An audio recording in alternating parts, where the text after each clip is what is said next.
What's up, guys? Welcome to another Daily Fantasy Racing podcast. My name is Brett Apley, joined by my friend and co-host, Mr. Ryan Larkin. We are here for the F1 race tomorrow in Saudi Arabia. This is the second F1 race of the season, and it looks to be a pretty interesting slate, especially compared to last week, which Red Bull kind of was very chalky and most of the chalk hit, which we'll get into. Seems like there's a lot more scenarios this week, which I am excited to talk about. As usual, we'll go over all the drivers, all the constructors, and give you all the scenarios we think you need to know in order to help you make some money on the slate tomorrow. So without further ado, let me bring in our expert analysis here. Ryan, what's going on, man? How are you? I am good. I'm excited for this race. I think there's a lot of scenarios that can play out, and it actually makes it fun to build lineups. So I'm really excited for that. I think we can see it. It seems strange to say, but I think we can see a winning lineup that isn't maybe solo. Maybe we see a solo winner, or maybe only 2-3 dupes, and you got a big score there. Sorry, I was watching the UFC fight, and it looked like a dude was like fake tapping the screw out of his opponent. It was weird, so I kind of got caught there. But it's a really cool race. The track's great, pretty much all through all the practice sessions. The majority of the field's within half a second of each other, so the field's incredibly tight. And the whole time I was thinking, man, without Max, this field would be amazing. It would be so tight. There'd be so many variables. You would have so many situations that could play out, and it would be a super fun race because literally everyone's in play. And about 10 minutes later, he has a drivetrain issue, and we get kind of that scenario. Now we also get that scenario, but with him mixed in still, right? We still have the possibility of him maybe even winning or playing a factor in the slate. So it's a very fun race and situation, and I'm pretty excited for it. Nice. Yeah, last week it was interesting, or last race, first race of the season, just because it was projected to be chalky, and I felt like really for us to gain some leverage against the field. I know I wasn't on the show or anything, but just my own personal opinion, I was trying to play tournaments hoping that we had an issue from one of the Red Bull drivers, because if we didn't, we were just going to get a lot of chalk at the top and a lot of ties. And that's what ended up happening. That was the most likely result. Feels like a lot of different things can happen this late, as you said. For those who didn't watch the first race or are still new to the season, can you just boil it down into like, what are some things, if anything, that we need to know, either like from last year to this year, or just that happened in the first race that's kind of important? And if there's nothing that we need to know, that's fine, but I figured I would ask the question. Yeah, so the biggest thing from last year to this year is, throughout the year last year, teams kind of got separated a little bit, and it was really easy to hone in on who was good and where and when. And through the winter, everyone went back and redid a lot of their car, made some advancements in aero and everything, and the field just got super bunched up. So whereas last year we pretty much knew who was the first, second, third, fourth, fifth best car, or constructor, that's kind of gone. And Aston Martin, of course, has jumped from the fifth best car to the second best car this year, which is the biggest jump.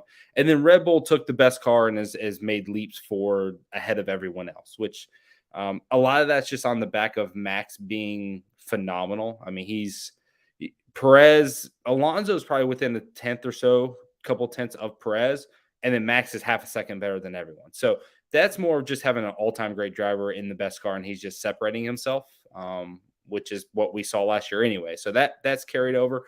But literally from second to 17th is a lot of fun, a lot tighter, and a lot more variables can happen, especially at this stage of the season. And as far as this track, Saudi Arabia, is there anything different about it that we need to know in terms of building our lineups, or can you give a very brief description on what this track might look like? Yeah, so it's the second fastest track on the schedule. The biggest thing is it's a street circuit, so it's incredibly tight. It's done in a harbor, and if you've ever looked at harbors, there's not a lot of space there. So they built this track, and this is the third race here, and this is the third time they've adjusted walls and layout and curbing for sight lines and things like that, because it's really hard to see. It's incredibly tight, yet it's still the second fastest track, right? So It's technical, it's difficult. Your best drivers definitely have an advantage here, the ones that are willing to go the extra little edge. And as a result, we end up with the best drivers kind of stepping forward here a little bit. But it's also a track where if your car lacks top speed, if you don't have that elite high end speed, you're at a disadvantage. So it definitely has a lot of the same characteristics as it's always had. But it's a tough track for sure. I mean, this one definitely bites drivers. We saw 3 or 4 guys spin out in qualifying alone, just overdoing it. Cool.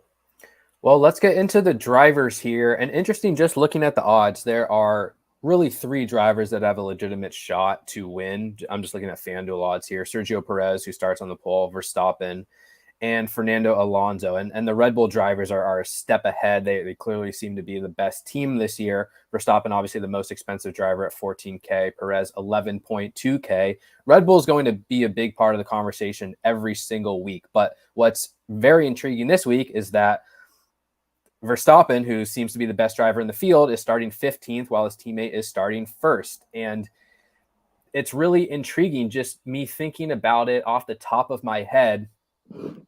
Even despite Verstappen being the best driver in the field, if he is starting 15th and his teammate Perez, who's also a very good driver and has the pole and has a great car, is starting in first, I mean, it feels like it's going to be a challenge, not for Verstappen to get through the first half of the field, but for him to climb the final few spots and then ultimately pass Perez. And I assume if Verstappen doesn't win this race, he's not going to be on the optimal lineup, especially from a captain standpoint, being so expensive. So my initial thought here is to lean toward the Sergio Perez side of things. He's a slight favorite over Verstappen, plus 100 versus plus 130 to win. But I mean, odds suggest Verstappen has a very, very real chance to win this race. So can you break down Red Bull and how you see them playing out tomorrow?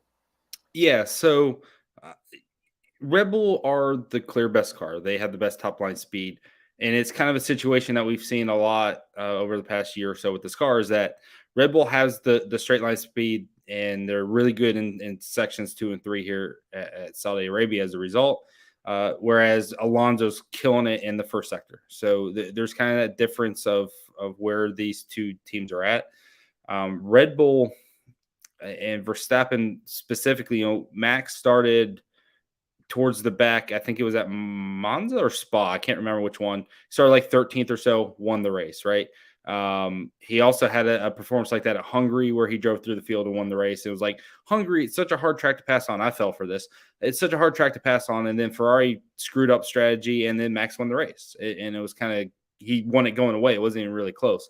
So what we saw last year kind of leads a lot of people to believe that Max is going to be able to drive through this field and win. I mean, that's why he's still getting that respect. And when you're half a second faster than everybody else, you're going to get that respect. Like you can make up a lot of time. The issue is it's only 50 laps. So if you're half a second faster every lap, then that's only 25 seconds. And by the time he gets through, I know you're about to check. I mean, by the time he gets through into the top 5 and starts having to chop down Russell and Perez and Alonso, they may be too far gone to make up the 20, 15, 20 seconds he needs to make up. So, yeah, it's going to be a tough task on such a short amount of laps, if that makes sense. Well, and what I wanted to chime in and ask is just the way that I'm picturing it, and I'm not the expert, which is why I'm asking you. Like, let's say, it's not going to take Verstappen too long to get through a bulk of the field, but let's say we're down to the final X number of laps. Perez is still in first. Verstappen's in second.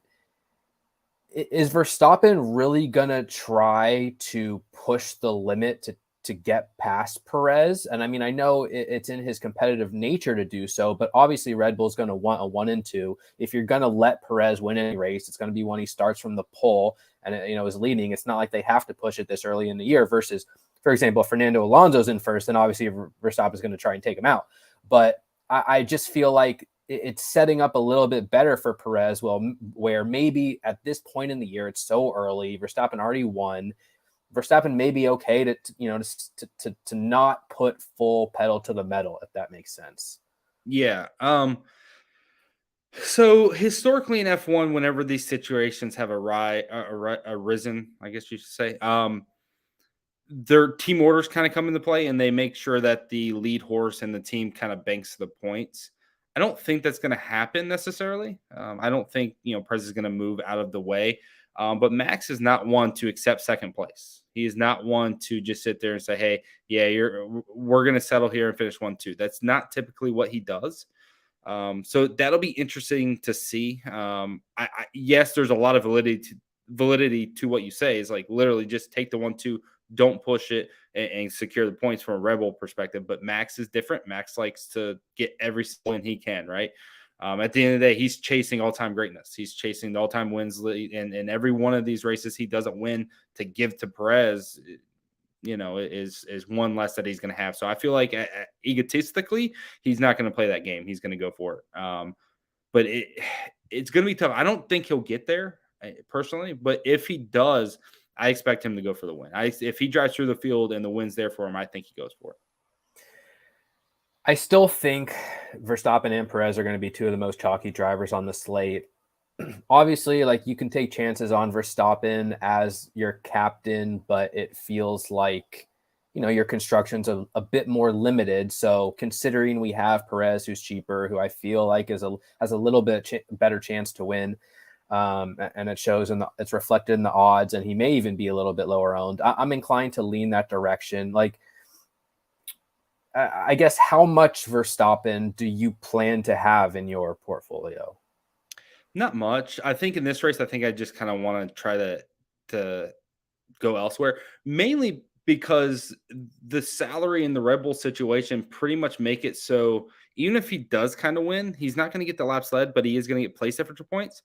It's kind of a break even there for what we typically see, and I think you can kind of match those scores, I guess, if that makes sense. Like, you can have Verstappen win, but play a deeper lineup with Alonso, with other drivers like Russell or Sainz or other guys, Ocon, and get a plethora of those guys that all score 10, 15, 18 points versus selling out for Max. And because Red Bull at that point is going to be the constructor play most likely. It's most likely going to be you need Red Bull, and Red Bull is going to score a lot of points, and they may be the more important play than Max. So there is validity to Max. There's validity to Max, even if he finished a second, but in cheap captain lineups. So I know we're going to get into all different types of scenarios, but say you play Yuki Tsunoda at captain, you're all of a sudden going to be able to afford Max. You're going to be able to afford Alonso. You're going to be able to probably get Ocon, I think, as well, who's probably in the 8th place range, depending on how the rest of the guys do. And you can build a decent lineup there as well. So it's honestly a math game. And it's like, how much can Tsunoda score you? And I think he's 3,400, so he's on the lower end. How much can, if you play De Vries and De Vries gets 2 place differential points and beats Yuki, their teammates, all of a sudden, that's a decent captain score. And it opens up for Max and Alonso, the top 2 scores in that scenario. So I think you want a little coverage to it. I think the cheap captain with Max is probably the best way to go than trying to put Max in that captain. Because if Max hits, and as long as Perez doesn't have an issue, you want the Red Bull constructor play. So it's literally about, it's game theory, right? You're just trying to figure out how do the pieces fall in this scenario where Max wins. Now, if Perez has an issue, then it really opens things up because Aston Martin's so much cheaper as a constructor. You can play Max pretty comfortably at that point, and then you would hit Aston Martin, Alonso, and then whatever the best remaining drivers are. So there's actually a few ways that it can go, and it's kind of an interesting one. Yeah, I've donated quite a bit of money chasing cheap captains in the past year, so TBD on whether I decide to do that again. But if you want, the top few drivers in your lineups, that is one real way to go. I'm also curious to hear your opinion on the Red Bull constructor because, like, let's say Perez wins and Max finishes, I don't know, 3rd or something like that. Is there any room for another constructor besides Red Bull to fit into optimal lineups, assuming Perez and Max don't crash out? Because obviously, if Perez has an issue and retires, then we're going to have a non-Red Bull constructor. Same with Max. But is there any room for a non-Red Bull constructor if both guys just drive fairly well, but don't finish 1-2? Yeah, so Aston Martin's there. Aston Martin's right on, and that's where it becomes a salary situation. And it could, specifically with Max, it could be in play there because it saves you a decent amount of salary. So, we kind of have our projections here, and I've run through. Basically, right now, I think Aston Martin's scoring about 15 or so points less, 16 points less. So it's a decent gulf there. But that's with Alonso or with Alonso, Stroll second and fourth. So I don't know. It's hard. If like Max only gets the fourth and Stroll's third, then I like the Aston Martin play. If that makes sense. Or if something happens where Perez has a bad pit strategy or we get a safety car untimely and Perez now finishes fourth, again, Aston Martin's to me the better play because they're going to score within a couple points of each other, but you save 3,500, 4,000 in the constructor play. So there are scenarios, and quite frankly, the Aston Martin on race pace is going to be pretty even with Perez. They're going to be close. I actually pulled up. I go ahead and pull up. I pulled up the last race at Bahrain, and if you look at the last stint there, over the last 12 laps, 15 laps, Perez and Alonso were even. They were 50-50 on which had the faster lap. So the total pacer on the long run in race pace between those two last race, different type of track, but was similar.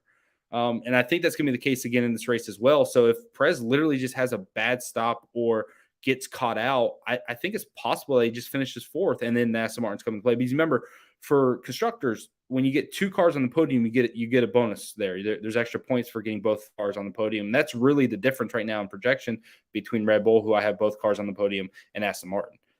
So I think there is some play there, even straight up, even if, as long as both Aston Martins can get on the podium, basically. If not, you're going to just kind of sacrifice salary and eat Red Bull because there's a 16-point gap just there alone, right? And you can't find 16 points anywhere else in your lineup. Well, let's move on to Aston Martin. Fernando Alonso's plus 500 to win. He's the third. He has the third best odds on the slate. And you got to think he's like probably really itching for this one, considering he's starting second and Max is 15th, and he might be just as fast as Perez. So feels like he has a legitimate shot to win. And then obviously Aston Martin cars are great this year. Alonso's going to be priced up from last week because he was the optimal captain driver and finished very well, 9,600. Where's the other driver? Stroll, 6,800. So ultimately, this feels like a team we're going to be heavy on all year. They're very fast this week.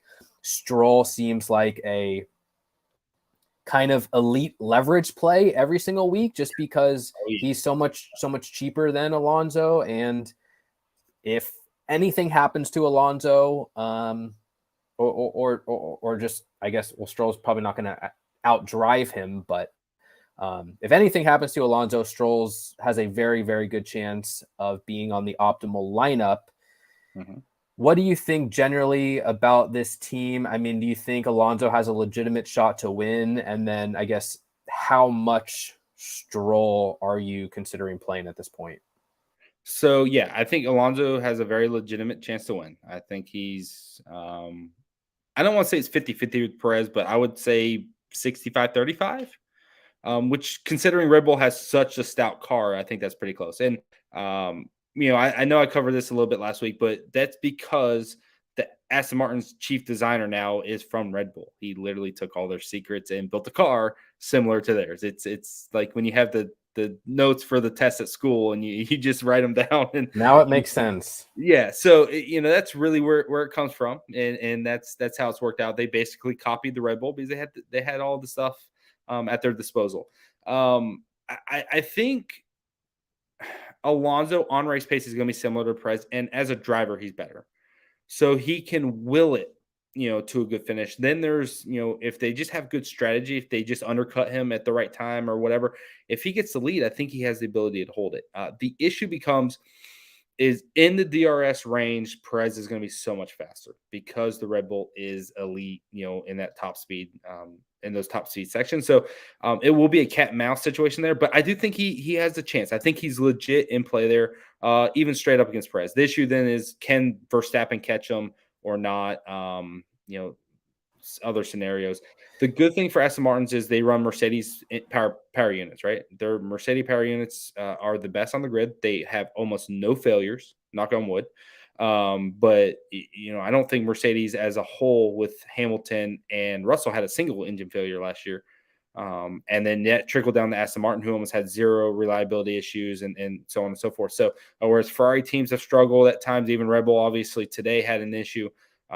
Mercedes hasn't. So we feel pretty good about what Alonso is going to offer us. We feel comfortable in that car and the equipment and holding up. And so I really like Alonso. And given the fact that he should beat Stroll pretty much, 90% of the time in this type of race, you love the DFS play for him, even at the price increase, because he's still not too expensive. It's the second best play on the slate at 9,600, not as high price as the Ferrari, Leclerc and things like that. So there's still some good playability there as well.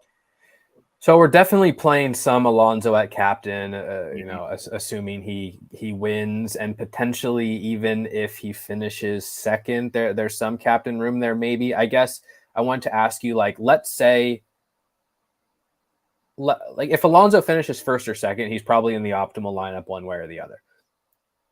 If he finishes third, how much Alonso do you want? Because he is expensive. If he finishes third, he's optimal. So I want him. Basically, just the way the math runs, he's going to still beat his teammate, so he gets that bonus. He's going to get third place points, which is going to be important as well.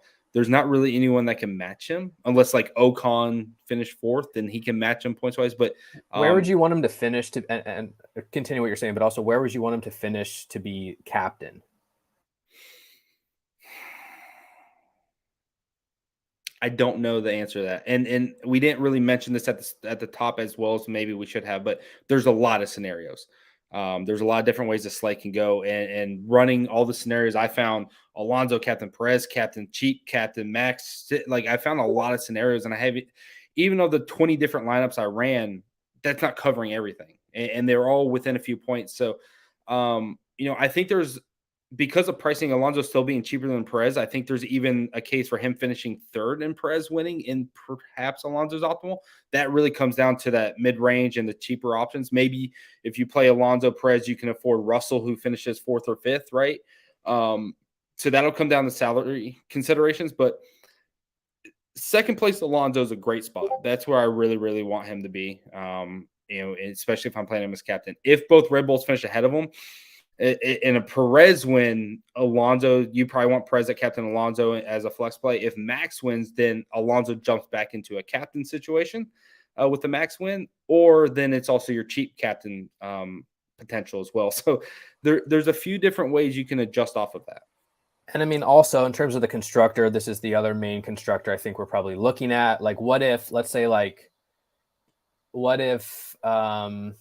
man, I don't even know. Like, would you play Alonso at captain with Red Bull constructor if Alonso wins or finishes second, and obviously the Red Bulls take the other two spots? Is that in consideration?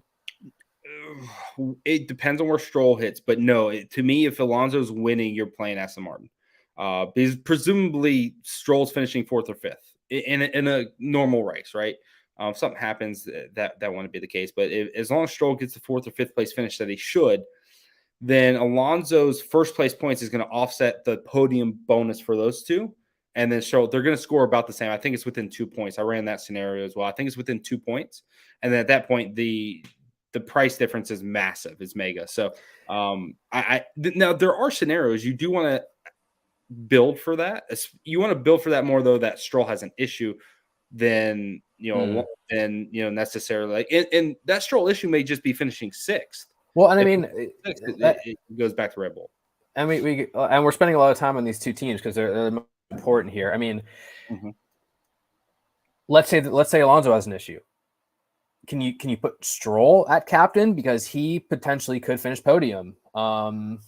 And he's far cheaper than the other drivers. That seems like a very interesting leverage kind of opportunity to me. Not that you always want to play based on issues, but so yeah, absolutely. When you look at him finishing third, that's a really points haul. I mean, he's going to be probably the second highest scorer on the slate. It depends on the fast lap and the fast laps, or the laps led. Like if Perez, but it doesn't matter. If both Red Bulls are 1-2, you can't play them both anyways, right? Because you're going to play Red Bull constructor and you can't play all three. So So yeah, Stroll would then be the second best scorer. Now I will say I want him at captain if Max wins. If Perez wins, and I probably just want Perez at captain, then Stroll because he's cheap enough. Your lineup's pretty easy from that point because Stroll's not taking up too much salary as the second best scorer. So Perez win, you want Stroll probably flex, but if Max wins, then I think Stroll captain makes a lot of sense too. And we rarely do this, but would you play Alonso and Stroll in a lineup together? The thing is, you would have to do that with the Red Bull constructor, though. Yes. So it needs to be tested more fully, but I did find a scenario where it was awfully close. The issue with that became, does Russell outscore Hamilton? Because basically where I projected Russell was 16 points and Stroll 13 points. But Stroll doesn't get to beat his teammate situation. Now, if Hamilton and Russell flip, then I can no longer afford that 16-point score, I believe, if memory serves. So I couldn't afford that next guy. So Stroll was still like the fourth best scorer on the slate. And at that point, I believe I was Alonso. It was weird. It's not super likely. It's not. I mean, it's like the bottom of the barrel. But if you ran the perfect scenario of Red Bull captain or constructor, Alonso race winner, Stroll in fourth, maybe. I think you probably would prefer the other way. But I don't know if those 2 points difference, like Red Bull outscoring Aston by 2 points, is enough to offset that, if that makes sense. So there's consideration. It's something I came across where it was close enough in points that I was like, let's look at this further at some point. Not super likely. Probably would not recommend building that. But if you did one of them, because I think there's only one scenario, if you did one of them just for the sake of it, it might not be optimal, but I think it cashes at least. So it's worth maybe a look into. Makes sense. Well, that's going to do it today. No, I'm just kidding. We have a lot more teams to talk about here. Let's move on to Ferrari. Charles Leclerc at 10.2 and Sainz at 9K. Leclerc starting 12th, Sainz starting 4th. We haven't talked about really these drivers at all. I'm just going to assume that Leclerc's too expensive at 12th, even moving up the field. He's really going to need a top probably 2 position to be optimal, and that seems pretty unlikely from my non-expert take, where Sainz at least is starting up in the field. He's cheaper. He seems to have more viability there, but still maybe not a priority. How would you read Ferrari this week? Yeah, I'm not really too big on Ferrari. I think there's some even price-wise, Sainz is tough. There's some viability in Sainz if he can finish like 4th. If he beats Stroll, finishes 4th, secures 18 points, then maybe there's some viability. But even at 9K, he's expensive. And I don't think you're going to have the ability to play him with Alonso, and then Alonso just beats him straight out by a lot of points at $600 more. So Sainz the hits very, very hard. Now, if there's a scenario where Alonso fails, let's just say Perez wins, Alonso has an issue, Stroll's 3rd, Sainz is 4th. I think that's maybe where it comes in, because being able to play Stroll, Sainz, and Perez, who would then presumably be 3 of the top 4 scores on the slate, would probably be a scenario that's possible. So in the deeper construction lineup thoughts, Sainz has some viability, but yeah, Leclerc has like no shot there. At 10-2, he needs to put up the second highest score at least, if not, the best. I just don't see it happening. I don't think he even gets to the podium. I don't think that happens. I think he settles around 5th or 6th. He's probably going to be similar to the Russell and Hamilton on race pace. So I just don't see how it works for him at all. Well, and that's kind of what I was going to get to next with Mercedes, where Hamilton and Russell are cheaper than Sainz. Hamilton is 8.4 and Russell is 7.6. Russell starting 3rd seems like the better option of the two. How do you view Mercedes, and how do you view Sainz compared to the 2 Mercedes? So real quick, I can't pronounce his name. Ashmov. Ashmouz. I don't know. Yeah. You're talking UFC here. UFC. Ashmov KO'd this dude in 1 minute and 15 seconds. Are you serious? Yes, it's a big win. The little guy. Yeah, little guy. I mean, this dude's been knocked out for 2 minutes and he's still trying to That's fight. that's my only underdog pick of the week, baby. Yeah, this dude's literally still trying to fight Mark Goddard right now, and it's been like 2 minutes since he's been KO'd. Like, it's a vicious All KO. right, hold on. Let's take a brief 10-second break while I tweet out something to trigger people. Ash Moose. Oh man. Let's go.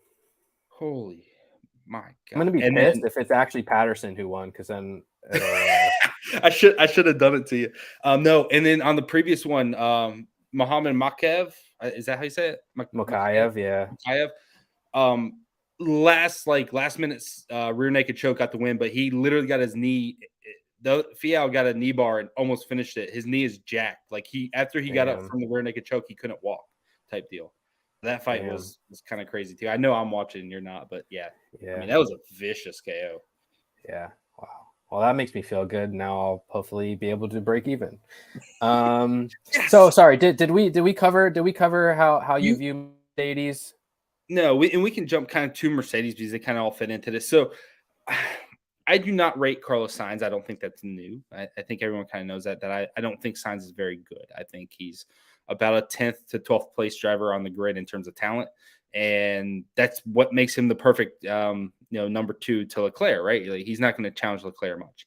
But that makes him susceptible to the Mercedes, to Russell, to Hamilton, who are just levels better as drivers.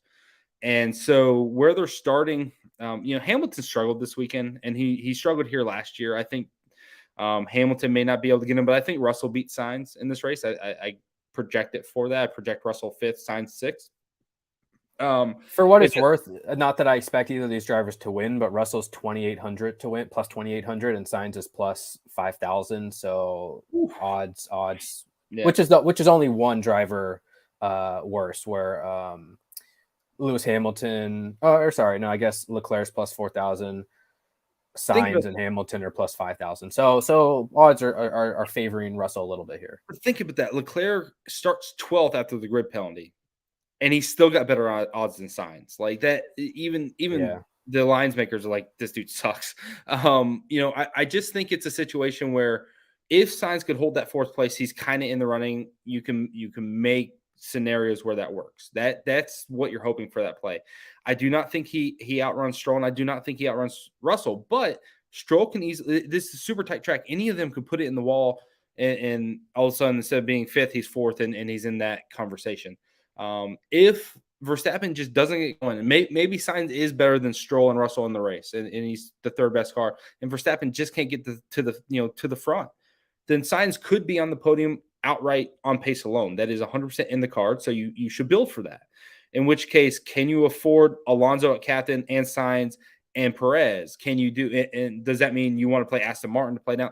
You need to kind of run those scenarios. But yes, it's plausible that he's on the podium, and that podium finish would shake things up as well, because it would drop the Aston Martin score as a constructor down and drop Red Bull down as a constructor score. So it could, because there's no podium bonus there for either one of those teams. So it's interesting to choose Sainz as a deep pivot, because it's possible. But like I said, I do not think he's a good driver. I think the Aston Martin car is better straight up. I think Russell on race pace is going to be better straight up. And I think Hamilton will be better. It's just, can Hamilton get to him, in this race? But personally, I'm not high on Sainz, but there is playability. As for Mercedes, they're kind of in the same situation. Hamilton's almost too expensive, right?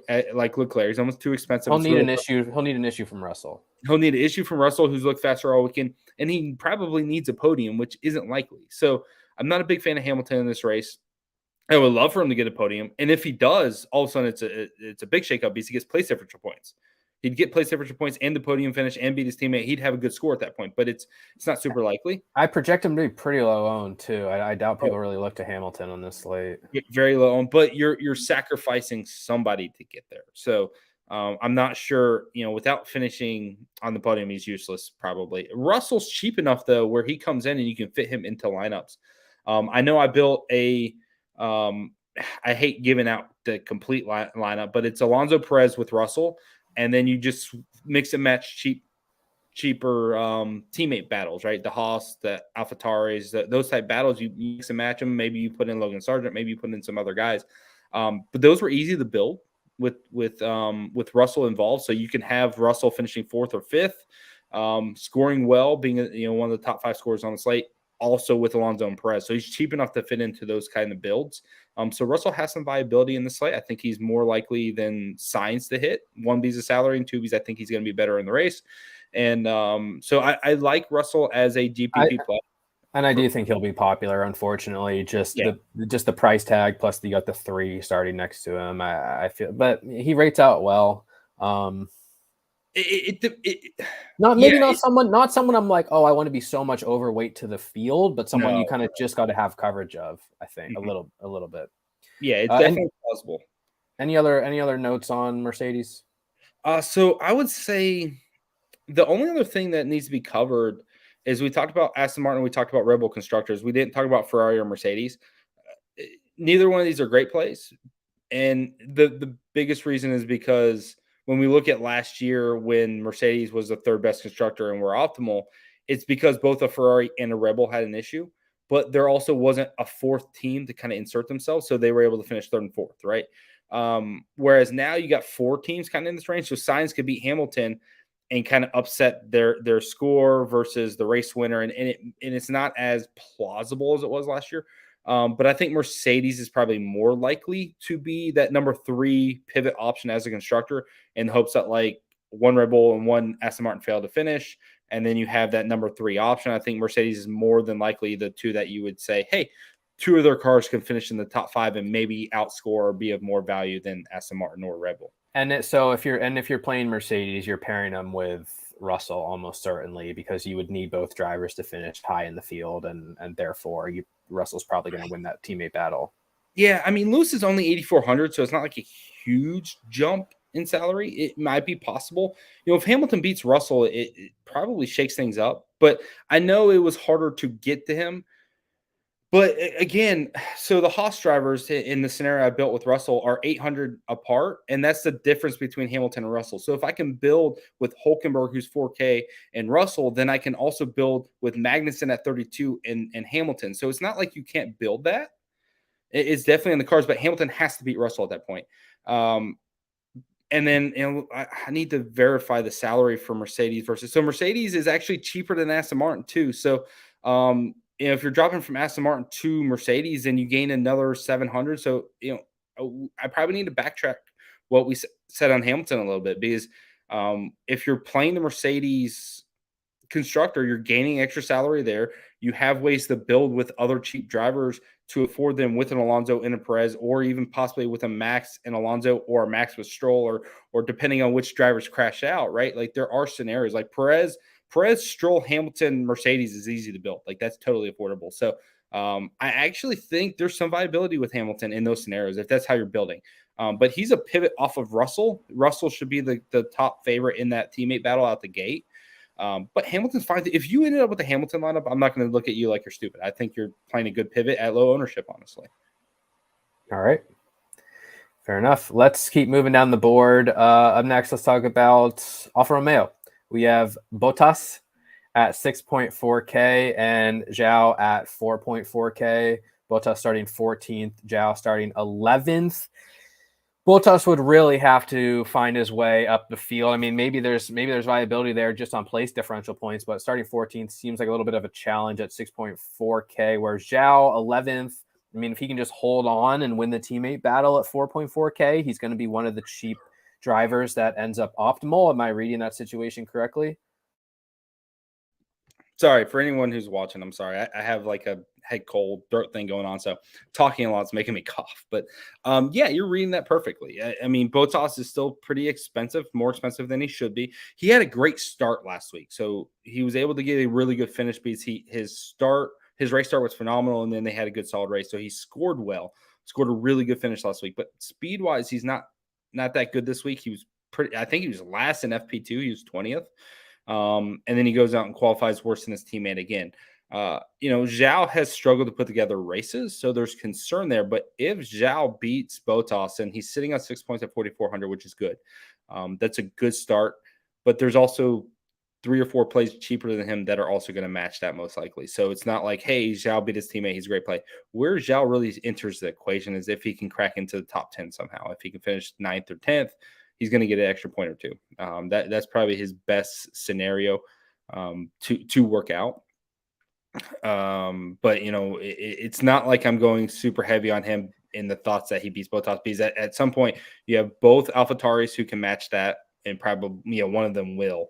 You have both Haas cars that are cheaper, and one of those guys should match that. Maybe Hulkenberg wins that battle and loses 3 spots like I projected here, and so he scores 2 points less. So maybe there's a chance that he outbeats him. Then you also got Logan Sargent. You got Albon, who's a little bit more expensive, who has a little bit more upside, I believe. So it's not a lock, but it's a good spot. If he can beat him and secure 6 points, that's good for sure.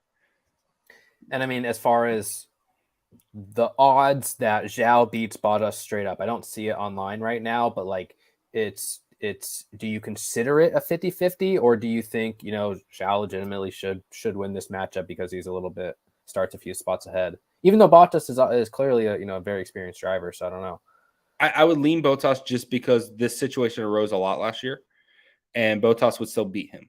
I don't remember the exact number, but I think Zhao only beat him like 2 or 3 times, or 2 times heads up, like when there wasn't a mechanical failure. So this is far from a safe play. Yeah. It's not like, hey, this guy outqualified his teammate. He just didn't deliver. Like, he outqualified Bottas a few times last year, but he just didn't deliver the finishes better than his teammates. So a little concerned about that. And when we saw it last week, they qualified pretty much right next to each other. Zhao got a horrible race start. Bottas got a great one, and they finished. They were like 10 places apart for most of the race. So there's still some racecraft stuff that Zhao has to learn and get better at to make me feel like he's going to beat Bottas consistently.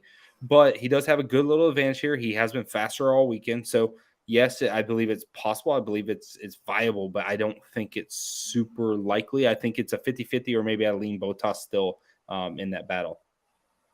All right, let's move on to McLaren. We have Lando Norris starting 19th.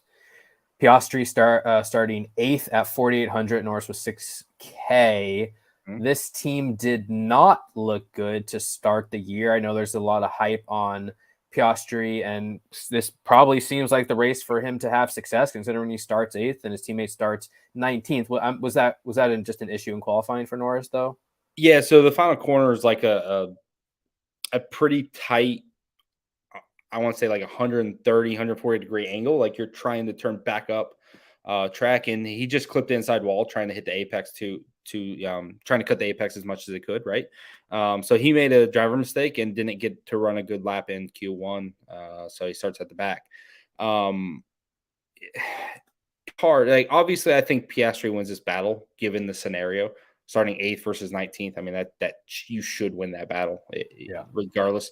Piastri is a great driver. He's a great talent. So it's not like a Zhao situation where it's like, I know he's good, but he has flaws. Piastri is supposed to be the next great guy. Like it was Russell, and then it was Piastri, and we're just waiting on, we were waiting on Piastri to get a ride, and now he has one.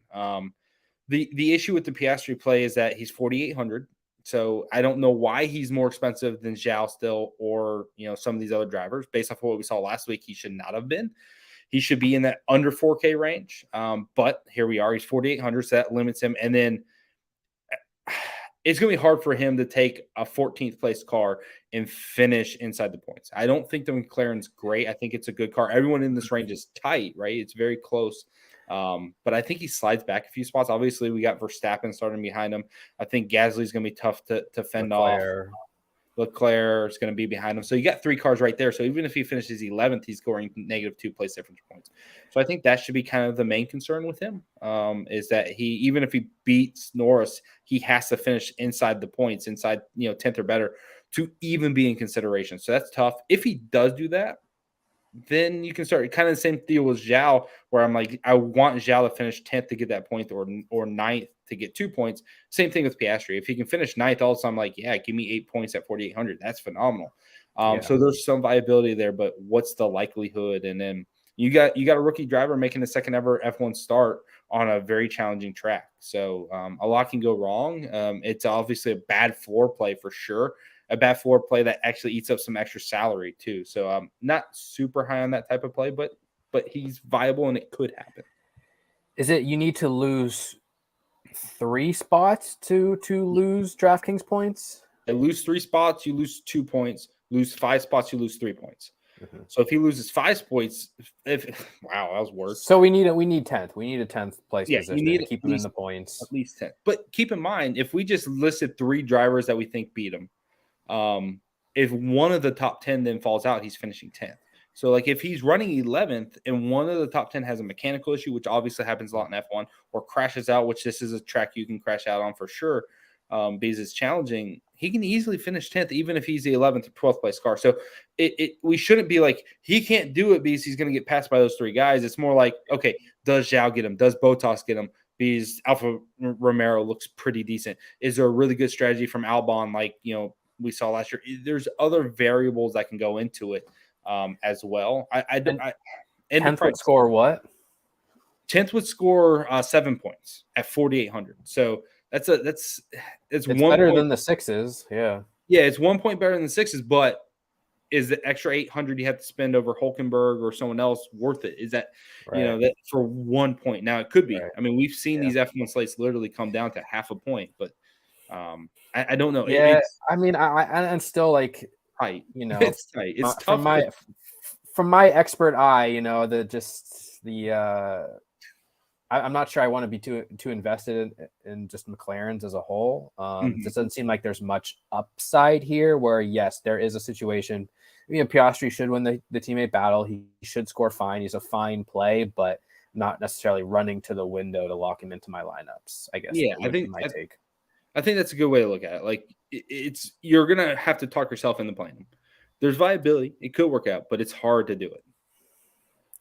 Let's keep moving on. Next, we have Alpine, Esteban Ocon starting 6th, Gasly starting 9th, 5,800 and 5,400. This does seem like a team we're at least interested in. Price savings plus the ability for the winner to finish in the points. I don't remember last week, but Ocon was kind of the chalk, right? The obvious play, and he ended up failing, right? Yep. He had about 17 different penalties for 10 different reasons. So that was impressive, honestly. And is this going to be a situation where we see Ocon start ahead of Gasly pretty much all year, but they win 50-50, or do you think Gasly is like just as good as a driver as Ocon, and it's going to be a 50-50 thing? I think they're going to have their moments each. I think it's hard to say I rate him as a better driver than Gasly. I think there's some of that. I wouldn't. It's tough. Gasly kind of has this weird vibe of, he won that race with AlphaTauri. People want to root for him. They like him from the show and things like that. So he gets this kind of extra love. And then Ocon kind of gets the reverse of that. People just generally don't like him. And so it's like that bias that kind of creeps in, right?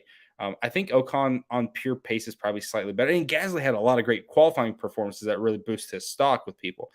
I think Ocon's probably slightly better, but you have to remember, this is his team. He's been here for years. Everything's been built around him now. So he's going to be more comfortable early on, whereas Gasly's still figuring things out. They're still getting set up, stuff situated. So I think down the line, it may get a lot closer. Right now, you would favor Ocon head-to-head for sure.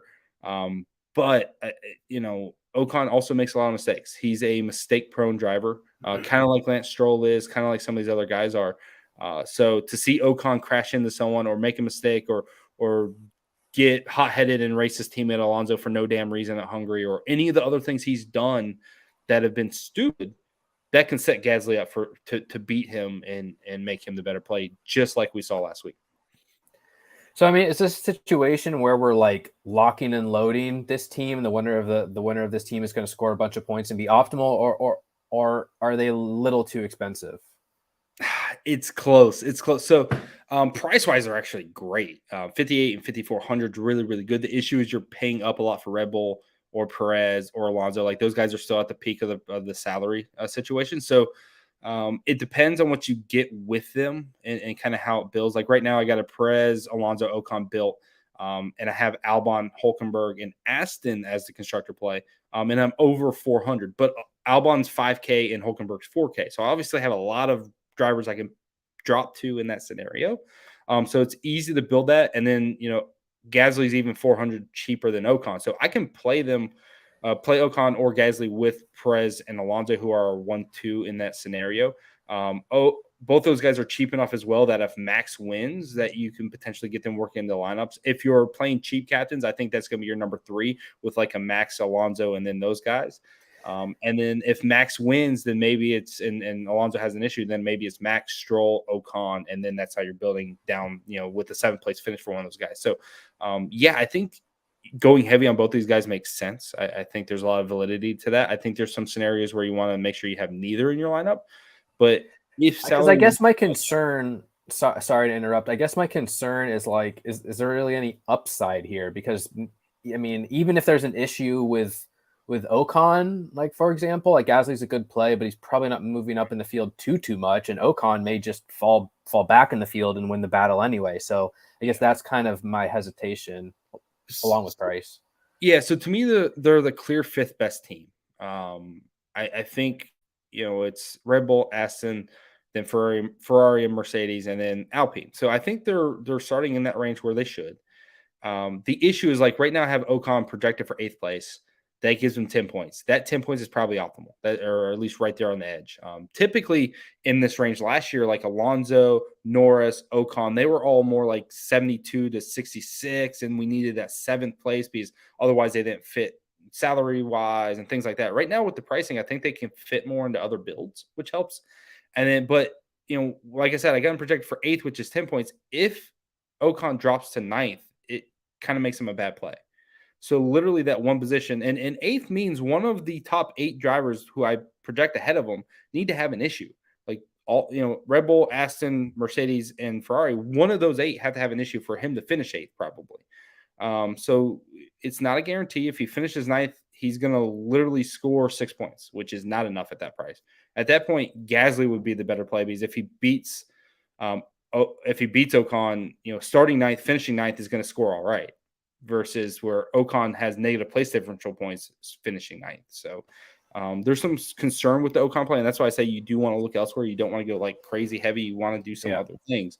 But if one guy has an issue, and you've pivoted or you've played Ocon, he finishes 8th, he's going to be right there in the mix. And if 2 guys have an issue, 7th, he's probably optimal. So 7th, I would almost – if he was 7th and not optimal, I'd be kind of surprised. Maybe that's just a construction situation where you had to go somewhere else for salary. But if he's 7th, it's going to score really, really well for the slate. All right, let's move on to Williams. We have Albon starting 17th at 5K, Sargent starting 20th at 3,800.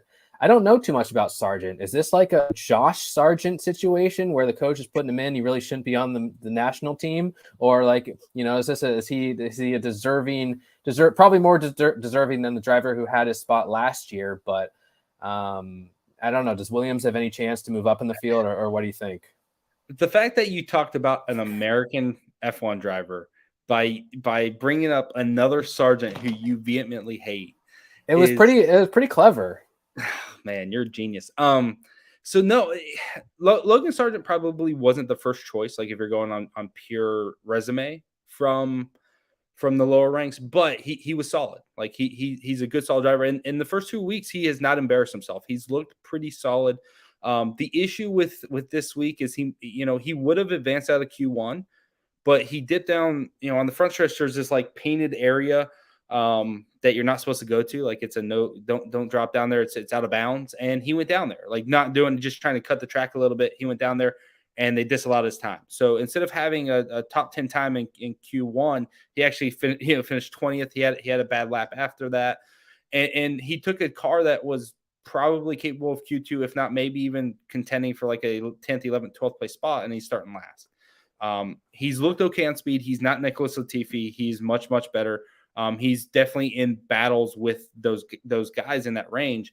So I do like him. And then obviously the salary situation, he's the cheapest guy on the slate and he's a lock for 1 point as long as he finishes. So I don't think we're going to be married to salary limitations, unless Max wins. But so maybe there's some scenarios where you play him even if Albon beats him because of that. And then there's also the scenarios where if he finishes 17th from some attrition, he's going to get place differential points and score 3 points at a cheaper price. but he's probably more reliant on beating Albon straight up, which is probably not super likely.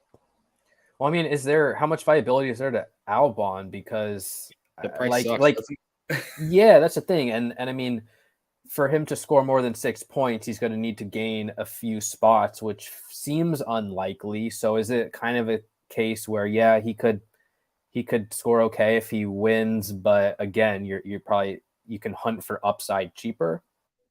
Yeah, I mean, it's pretty much what it is. The fact that he starts 17th gives me some hope with him as a play, because I think he showed a lot more speed in practice and he showed more speed in Q1. I think things just didn't go well for him. He didn't show the speed in Q1 that he showed in practice, basically. So I think there's a scenario, especially based off of what we saw last year, where he just ran really good in the races, that he finishes 14th or 12th. And those are our place differential points where it kicks up, where, if he finishes 14th, gains a couple of place differential points, plus he's, beating his teammate and he's scoring 8 points, that's solid. If it's a 12th place Well, that finish, would be good. Yeah. yeah, then so I think Do you seeing think him, that's realistic?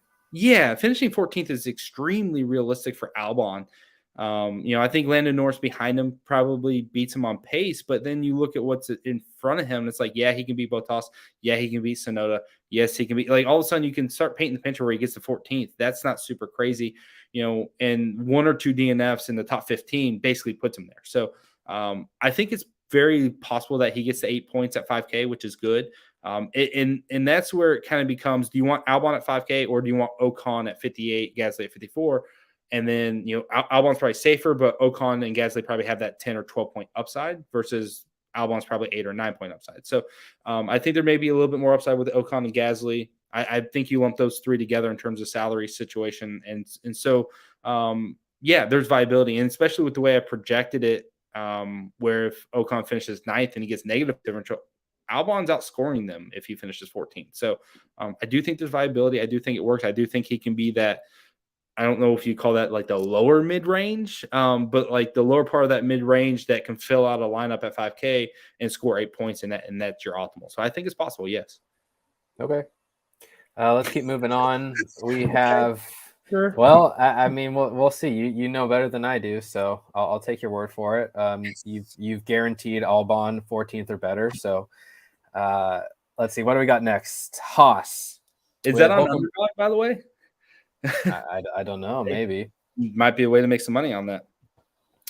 Hulkenberg starting 10th at 4K. Magnussen starting 13th at 3,200. I mean, both drivers are pretty high in the field. I really feel like I have no confidence in who's the better driver. It feels like it's going to be a kind of a sketchy situation all year. But if we can have the winner contend for the points, then they seem not a lock to be optimal, but a pretty good option. So are you going to be heavy on the Haas team for salary purposes?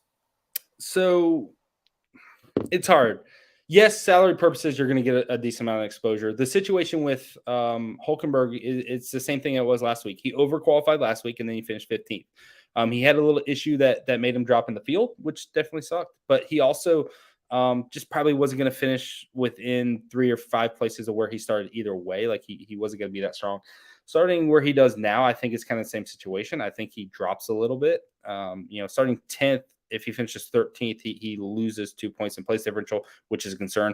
Only 4K, which is good. So if he does score 4 points, I think it's possible that works. Obviously, you got the AlphaTauri drivers there, who one of them is probably scoring 6 points, but then it's Logan Sargent, and that's it. And then it's just the drivers priced above him. So if he's beating Magnussen, then he's probably a decent value point per dollar. He's possibly in play, but it's risky. And if he finishes worse than 13th or 15th, I should say, even if he beats Magnussen, that's a bad play. I don't want him there. Now, Magnussen's probably a little bit safer. I think it's possible that he finishes 15th or 16th. But at 3,200, it doesn't matter. If he beats Hulkenberg and only scores 3 points, 3 points is probably good at 3,200. If you need the salary, basically, like if you're playing max and you need that extra salary, then this is how that works out. I think Magnussen has a very good chance to beat him straight up. I think they're going to be pretty close in the race. I would favor Hulkenberg, but not by a lot. So, yes, you're going to be on this battle because of salary. Yes, there's positivity for both drivers, but there's a lot of risk for both drivers, specifically Hulkenberg. All right. And our final team, AlphaTauri, with Yuki Tsunoda starting 16th at 3,400. De Vries, is it De Vries or De Vries? De Vries. De Vries. 18th at 3K. Sort of similar situation here, though you kind of teased earlier Tsunoda captain lineups. Like, is AlphaTauri a team that, can contend? They're the cheapest combined driving team in the field here. So do they have any upside to move up the order? Yeah, so I think speed wise they're not very good this week. So I don't have a lot of high hopes for like Sonoda finishing 13th and getting some place differential points. It's possible, but not super high. Now, De Vries is interesting in that aspect because he would only need 15th, and it doesn't seem like it, but there's a decent difference between 13th and 15th, especially if one of those people is Sonoda and you're already taking Sonoda out of that process. So I think De Vries is interesting from that type of lineup construction, game strategy type, game theory type, mindset. But the biggest thing is I think either one of these drivers, unless Sonoda finishes 19th and De Vries finishes 20th, one of these drivers is scoring 6 points, and they're the two of the three cheapest drivers on the slate. To me, one of these two drivers is going to be optimal, and that's just kind of how I see it. Now, there could be scenarios where maybe Hulkenberg's ninth or Magnussen's ninth, and another cheap play hits in the points, and something weird like that happens, where you don't. And yeah, it theoretically could happen, but I think 95% of the time, one of these two drivers is probably optimal, and so I really like attacking them. Now, as far as the cheap constructor or cheap captain play, it just opens you up to be able to afford Max for one, but it also opens it up for going Alonso, Perez, I think Russell, and then maybe even Ocon. Like I have to rerun that, but you are almost able to get 4 of the top 5 scores on the slate at that point, and then still play Aston Martin, who score well. So it's running scenarios. It's taking projections of what could happen and getting there. But there were certainly situations where I did Yuki, Alonso, Perez, and Red Bull, and it scored well. With Red Bull as a constructor. And basically that same Perez wins, but Max gets onto the podium as well. So you get Red Bull, who's scoring the most points in terms of constructor by a decent amount. You get Perez winning, you get Alonso, who's the second best driver on slate, and then you're still able to round it out with a good lineup. So that one scored 138, and then I got a Perez, Alonso, Aston lineup with Russell that scored 137. Then I got a Perez, Alonso, Aston lineup with Ocon that scored 136. But they had cheaper plays that had some upside still. So their upside on that lineup is a little bit better. So this is kind of all the way back to what we started with. There's different scenarios you can build for and different ways you can build. And Yuki captain with getting a huge, Red Bull captain Red Bull constructor play. That's a big help for getting that constructor. And then it's a big help if you have any max winning lineups as well. So I think there's scenarios where that works, and vice versa, De Vries as well. If Yuki has an issue and De Vries is then that 6-point driver, or if he gets a place difference points and scores 8, that's really, really good. I mean, 8 points at 3K, obviously, but 8 points multiplied the time and a half is going to be 12 points, and you're getting Max, Red Bull, Alonso. Like, all of a sudden, it's like, okay, I get literally all the best plays, and this one's doing okay. So it's in play this week for sure for that to happen. I think it's also in play for other cheap guys to work. Like Hulkenberg finishing 9th is a possibility, and then that would possibly work. Or Magnussen finishing 10th with a couple of place average points, that can work. Like there's other cheap plays that can fall into this and also be technically viable as a cheap play as well. This one, because they're both so cheap, is just kind of obvious and they're easy to mix and match. Yeah, like I said, I donated quite a bit of money chasing these cheap captains in the past, and then it's like, wow, I'm going to be so happy when Verstappen finishes first and Leclerc finishes second, and then it never happened. Leclerc would have an issue every single time, and that's why I don't no longer have hair on my head. But okay, it's important to note that that type of scenario won the last slate last year when they finally put Max at this price point that he's at now. When they bumped him up and they bumped Red Bull up enough, the cheap captain lineup is what won last year, that last race. So it has worked before. And do you remember how many points the cheap captain scored? I'd have to find it. I don't, but it was something like this. It wasn't massive by any means, I don't believe. I think it was like 12 points as a captain. All right. Well, thank you for covering everything today. Any last words before we get out of here? No, I think it's. I think we pretty much tackled everything. The fun race. I think there's a lot of areas you can go and a lot of ways you can go. So if you like building hand build lineups, it's important. If you're running an optimizer or trying to tackle it that way, it's going to be important to set minimums. It's going to be important to set rules like if this then that, or all those types of scenarios for sure. But I think Rebel has a lot of viability. I think Aston has a lot of viability. What happens if both those constructors have an issue? Cheap captain could work. Max could be a factor. Perez, literally all those situations. I think Russell, and then we went to the point where Hamilton could even get into play. There's possibilities for a lot of guys. So I'm very interested in the race. It's difficult, but it's fun. I'm looking forward to it.